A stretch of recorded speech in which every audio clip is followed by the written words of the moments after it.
ya solo nalobaki que nakodeboulonner système dictatorial oyo tokombataki na pays. Mais nazokamwa système ezali moto te. Système ezali ba méthode. Ba méthode oyo ebomaki mboka na biso. Ba méthode wana ezali lokola corruption. Ba méthode wana ezali lokola violence, ba arrestation arbitraire, ba violation à droit de l'homme.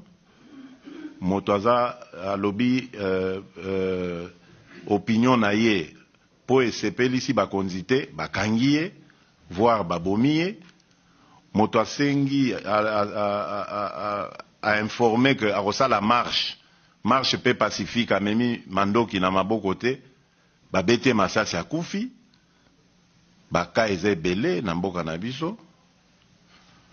Nde biloko nalobaki système wana oye kota uta AFDL ti kino lelo, enfin kino na décembre 2018, système wana nako deboulonner yango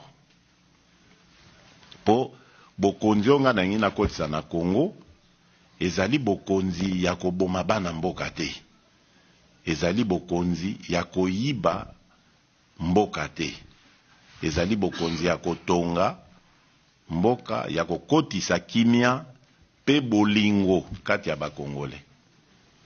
Donc soki oyoki moto ayimi elakisi te azana motema mabe, azana makanisi mabe ke ye alingaki système wana continue. Alors ce moto na FCC azana makanisi wana ayeba ke nga na ye toko otambola elongo te, parce que nga na ye makambo ya bakopo ezalaka wana te, na ye kosilisa makambo wana. Moto nyonso oyo akolinga kopusa na pembeni na nga aya na makanisi ya